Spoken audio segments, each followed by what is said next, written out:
Friends, there's a lot to say to each other. Let's jump into a very complicated part of this week's Parsha. Um, I'm not sure this is all going to hold together, but I have a lot in my mind, and I wanted to share it as organically as possible. This week's Parsha Kitetse begins with some very, very harsh stuff. Um, Eileen sending your daughter-in-law great health and safe delivery of her child. So Kitetse begins with this, and I'll read the Everett Fox translation of Deuteronomy 21, starting with verse 10. So if you want to look, you'll see there are lots of different translations. Here's Everett Fox's. When you go out into battle against your enemies, that's already such a beginning. I mean, shouldn't we just break down crying that the Torah has to include a reality when you go out to battle against your enemies? And the rabbis call this Milchemet Reshut, a war you choose to fight. Just this last Shabbat, I was sitting with friends after davening, and a young person was there. It was this beautiful multi-generational moment. It made me feel like the world was returning shul. It felt like shul. It was really extraordinary in that way. And somehow we were talking about politics and military combat, and someone said the Great War, referring to World War One. It's one of the ways that World War One is referred to, the Great War, meaning the great scope. And some called it the war to end all wars, halavai. If only that were true. But the Parsha begins with when you go out into battle against your enemies. And this little child who was sitting at the table, maybe he was 6 or 7, someone said the Great War, and he pipes up, he says, there's no such thing as a great war. War is never great. That's really all I should need to say. That's all any of us should need to say. We're not talking about Ukraine anymore all of a sudden. Over the 7 months of this insane, needless conflict, here we are, friends. Here we are hearing the Torah speaking in ways that should no longer be relevant. That child was right. War is never great. But listen to the way the Torah continues. I'm letting you know, this is not going to get better. Not quickly, not even through explanations that I'll offer, but we dare not look away from the Parsha in all of its harshness, because it actually will help us face the world and respond to it with strength and wisdom, grounded wisdom.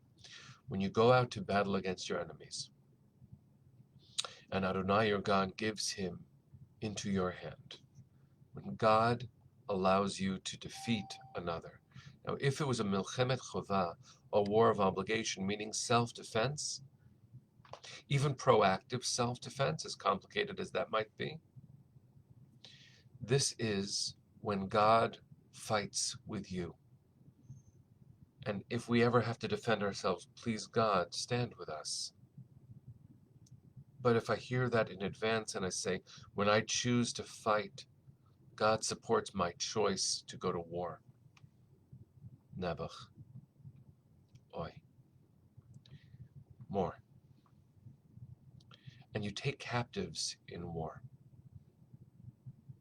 And you see, if there is a trigger warning, it's here.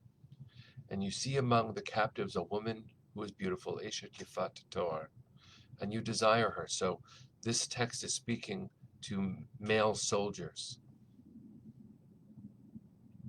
And you desire her, and you would take her for yourself as wife. You are to bring her into the midst of your house. She is to shave her head and do her nails, meaning allow her nails to grow. She is to put off her garments of captivity from herself and sit in your house and weep for her father and her mother for a month of days. After that, you may come into her and marry her, and she may become your wife. This doesn't make it better, but I'll just end with these 2 verses and then I'll speak.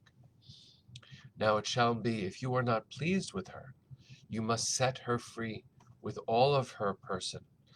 You may not sell her for silver. You are not to deal treacherously with her, since you have humbled her. This feels more like Game of Thrones. Terrible, terrible images. Dehumanizing images. A war of choice. A woman as a prize of battle. How dehumanizing. So why am I sharing it with you? First of all, we call ourselves a community of Torah. We dare not ignore when the Torah includes language like this. It is at our own peril that we ignore it, and we do Torah no great gifts if we only read the parts of it that feel sweet. And thank God there are many parts of Torah that feel sweet. Why do I choose to share this piece of Torah? Number one, because the child was right. War is never great. What the Torah is describing is devastating and brutal. It reflects images that I never would expect, even though I know they're there, to see in the text. I want to share with you a few teachings that relate to this and then my own thought.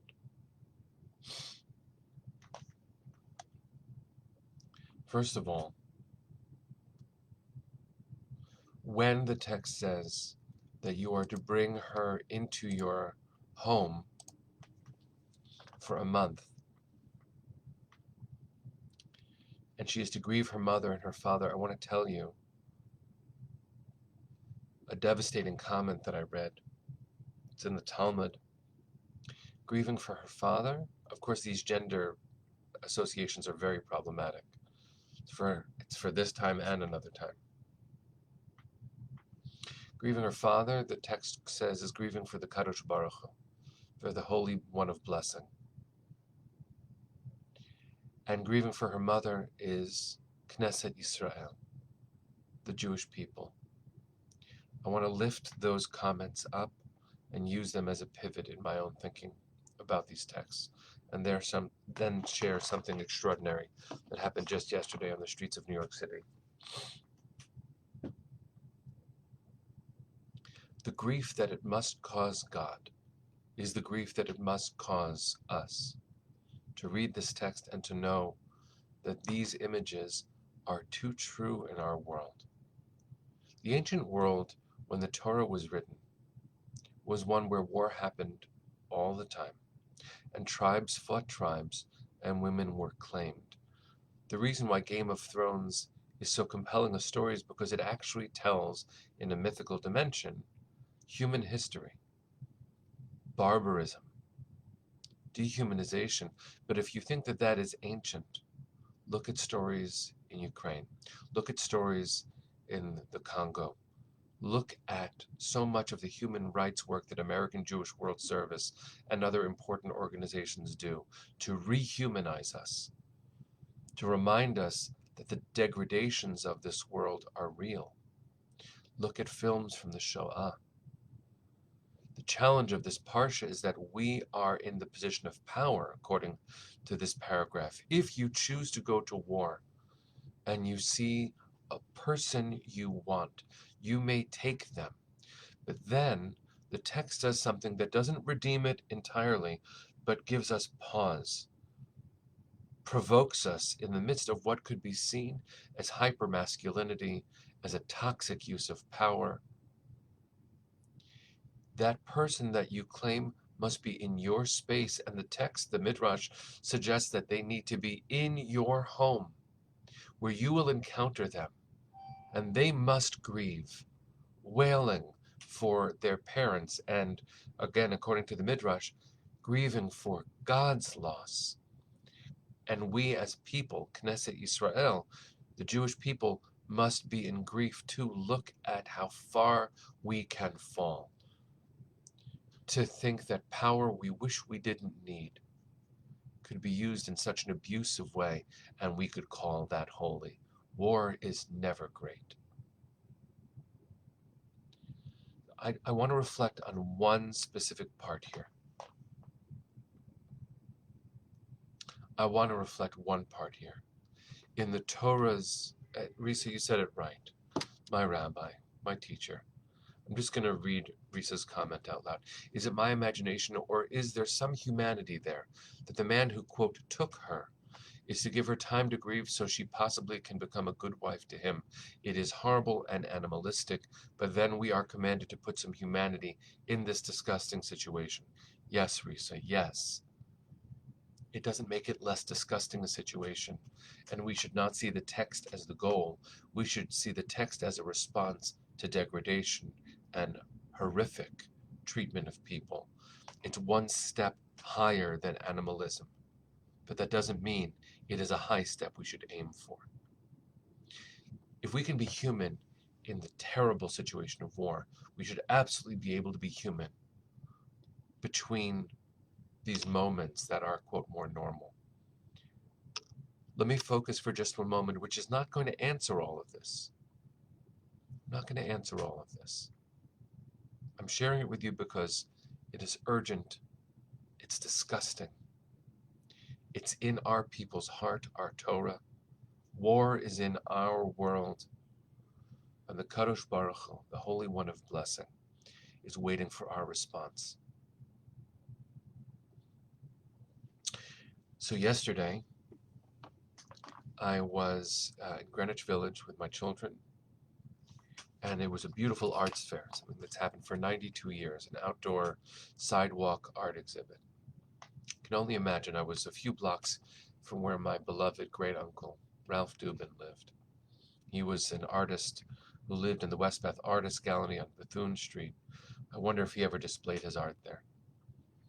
And we were looking at beautiful, interesting, different kinds of art, and one booth was a photographer. And when you look straight ahead, there were beautiful landscapes. There was sky, the Grand Canyon. It was extraordinary. Looked to my right, and there was an interesting use of photography to capture light. But then I looked to my left. On my left were black and white photographs. One of them was a human being in protective equipment, full bodysuit and a visor, and obviously it was a pandemic photo. And I looked at the rest, and the rest of those photos were also from the pandemic. And one of them was actually of a coffin with a plaque that said, "I will never forget, I will always remember you." And I took a moment. I was struck. Streets of New York, outdoors, people walking around Washington Square Park just to my back. The artist, a Chinese man, and I stood together for a moment. The photographer and I could only see in the image of the person in the protective garb, their eyes, right? They were all covered. So I turned to him and I said, "Is that you?" He said no, and he told me that he has friends back in China whose daughter came to visit the United States in early 2020. And because of the lockdown, she was stuck. She stayed. And China eventually sent for their youngest students, and they sent all that equipment. She put it on and she was able to return home. I said, she made it home. He said, yes. He said, I've been a New Yorker for 6 years. But when the pandemic got worse, I left the city, and I'm only beginning now to turn back. And as he was speaking, he became very emotional, and I stood by him and I said, I'm a rabbi, and I also hadn't been in New York City for a long time. I missed my friends, I missed my people, I missed my books. I said, and we're not really taking the time we need to grieve. And he and I really let it out. We were crying. And I look at this parsha, this section, and I know that there's everything to talk about. But just for a moment, I want to reflect with you on the 1 month of grief that the Torah prescribes after incredible devastation. You and I are re-entering the world. I hope that you are safe and well, and that the community you call home is taking good precautions, doing all the right things. But I want us to think just for a moment, not that we can understand what this human being who has been so dehumanized by war and then treated as an object. I don't want to forgive the Torah for using this language, even though I think Risa is correct, that the Torah is raising up glimpses of humanity in an inhuman situation. I want to reflect on the time of grief that is honored by the Parsha. And I want to stand by my friend. His name is Gili. I have his business card here. I'm going to be reaching out to him today. We're going to need time, friends. I hope Rosh Hashanah is a moment of rebirth for you. I hope lots of us show up to shul, and I hope none of us are endangered by being brave, by being mindful and wise, not suddenly rejecting the wisdom of science, science that saved millions of lives. I hope that we will continue to celebrate all of the things that helped us through the most difficult of global moments and recognize that we are not done with it, but we need time to grieve. The text says she should shave her head and let her nails grow. Those are moments of neglect, ritualized neglect, and they make me think of Shiva. You don't shave and you don't shower, you sit on the floor. And it's not that you speak with wisdom about your healing. That's actually not what grief is. Grief is not something I can articulate. Grief is not something I can schedule. Grief comes when it comes, and it feels like it feels. And a month isn't enough. And ragged nails, shaving my hair, those are just outward signs for brokenness that just needs to process and will always need to process. Waves is the way I've come to understand grief, both my own and when I'm counseling someone else. The woman in our Parsha has a lot of healing ahead. The Parsha has a lot of healing ahead. Our world has a lot of healing ahead. I don't want to judge us for being wary as we take steps forward, and I hope that we will all be brave, mindful, safe. I really do hope that we're going to find ways to ritualize grief, not thinking we can shift to comfort. I remember the moment when President-elect Biden and Vice President-elect Harris stood at the reflective pool in D.C. and allowed us to cry for the first time as a nation, as a world, as people, as individuals, as communities. Friends, I bless us to take the time that we need, to not judge ourselves for feeling grief, to find ways on a collective level to name the grief we need to process, and to not expect it to go away, even when we do all the right things. Maybe, just came to me, maybe this works. Shabbat is so glorious, and the end of Shabbat comes with Havdalah, this beautiful ritual of grape juice or wine, smelling spices, and then looking at our nails in the glow of a multi-wick candle. And the reason why we have bisamim and looking at our nails is a little bit mysterious. We believe that we smell the spices because we've had an extra soul animating us through Shabbat, and it leaves us when Shabbat is done. And so smelling the spices allows us to lose something and also be awake. We've lost quite a lot, friends. We're awake. We are alive. I look at my nails and thank God. Thank God I've got my hands. Thank God I've got you.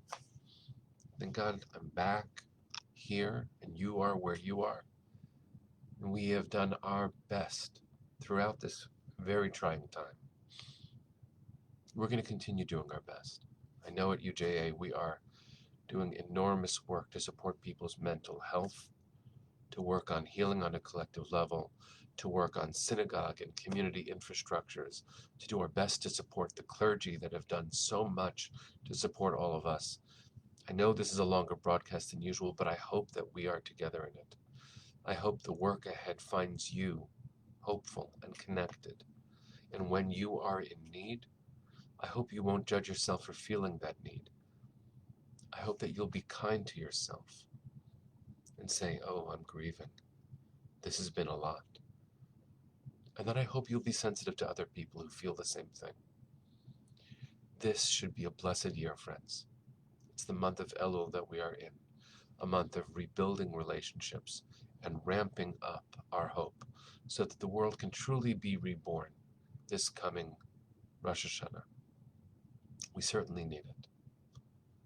I know it might be brazen, but I'm saying, God, we deserve a good year.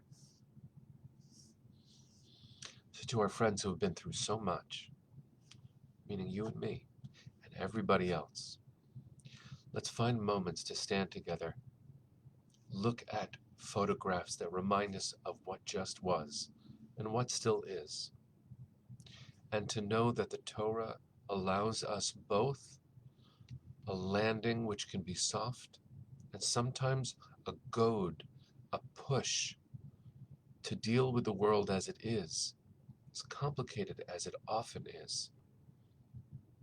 So, friends, let's take a breath. This has been a lot today. Take a breath. And let's sing our way into a good day, knowing how blessed we are to have each other, and asking for the blessing of tomorrow, too.